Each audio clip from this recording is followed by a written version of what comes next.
నేను పోల చంద్రశేఖర్ని, సర్వేపల్లి కాంగ్రెస్ పార్టీ నియోజకవర్గ ఇన్ఛార్జి. ముందుగా బిగ్ టీవీ ప్రేక్షకులకు కొత్త సంవత్సర శుభాకాంక్షలు, అలాగే సంక్రాంతి శుభాకాంక్షలు తెలియజేస్తున్నాం.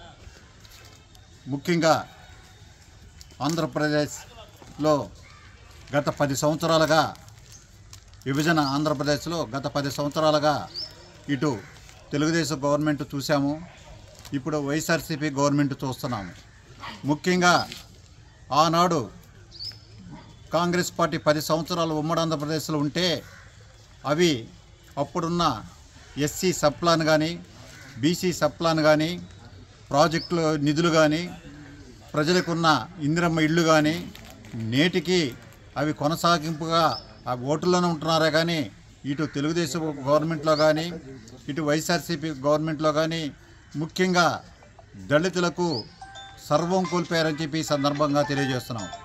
ఎందుకంటే అప్పటి కాంగ్రెస్ గవర్నమెంట్లో ప్రతి దళిత కుటుంబానికి 3 ఎకరాలు భూమి ఇవ్వగా ఆ 3 ఎకరాల భూమి అభివృద్ధి కొరకు కాంగ్రెస్ పార్టీ ఇందిరాగాంధీ హయాంలో ఎస్సీ కార్పొరేషన్ అని చెప్పి, ఎస్టీ కార్పొరేషన్ అని చెప్పి పలు విధాల స్కీముల్లో పేద ప్రజలకు ముఖ్యంగా దళితులు బీసీ వర్గాల వారికి అభివృద్ధి కోసం ఎన్నో స్కీములు తీసుకొచ్చి వాళ్ళ అభివృద్ధి కోసం పాటుపడడం కాంగ్రెస్ పార్టీ జరిగింది.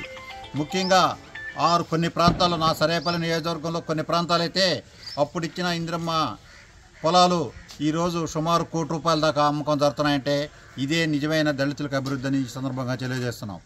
అలాగే ఇప్పుడు వైఎస్ఆర్ గవర్నమెంట్లో 100కి ప్రతి నియోజకవర్గంలో కనీసం దళితుల పైన ప్రతి నియోజకవర్గంలో 100 కేసులు ఉన్నాయంటే ఇది ప్రజలు గమనించాలని చెప్పి ఈ సందర్భంగా తెలియజేస్తున్నాం. అలాగే దళితులతోటి బీసీ వర్గాల్లో కూడా కేసులు లేని ఊరు లేదు, ఏదంటారు పోనీ జైలు లేదు అనే ఏదో సామెతగా తయారైంది.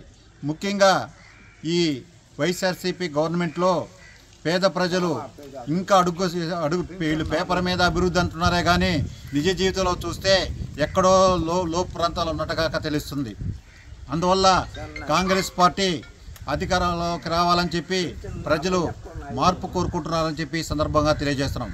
ప్రజలు 3 నెలల కిందట మార్పు కోరుకున్నారు కాబట్టే కర్ణాటక ప్రభుత్వంలో గవర్నమెంట్ రాగలిగింది. అలాగే మన పక్క రాష్ట్రమైన తెలంగాణలో కూడా కాంగ్రెస్ గవర్నమెంట్ మార్పు కోరుకున్నారు కాబట్టి వచ్చింది. అలాగే ఇక్కడ ప్రజలు కూడా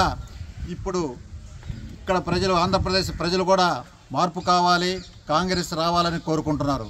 ఎందుకంటే ఇక్కడ కాంగ్రెస్ పార్టీ అధికారంలోకి రాగానే ప్రత్యేక హోదా ఇవ్వడం జరుగుతుంది. అలాగే పోలవరం ప్రాజెక్టు నిర్మాణాన్ని పూర్తి చేయడం జరుగుతుంది. అలాగే విశాఖ హక్కు, ఆంధ్రుల హక్కు అనే నినాదంతో ఫ్యాక్టరీని జాతీయ మామూలుగా ప్రైవేట్ పరం కాకుండా కాపాడుతుంది. ప్రత్యేక హోదా వస్తే 25 లక్షల ఉద్యోగాలు ఆంధ్రప్రదేశ్లో పోను కూడా మిగిలిపోతాయని చెప్పి ఈ సందర్భంగా తెలియజేస్తున్నాం. అలాగే ప్రతి గ్యాస్ సిలిండరు ₹500 ఇవ్వడం జరుగుతుంది. అలాగే ప్రతి పేద మహిళలకు కుటుంబంలో ఎంతమంది మహిళలు ఉంటే వాళ్ళకి నెల జీతంలాగా ₹2,500 ఇవ్వడం జరుగుతుంది.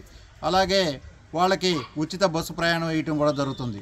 అందువల్ల ప్రజలంతా కూడా మార్పు కావాలని కోరుకుంటున్నారు. 2024లో తప్పనిసరిగా కాంగ్రెస్ పార్టీలకు అధికారంలో వస్తుందని చెప్పి సందర్భంగా తెలియజేస్తున్నాం.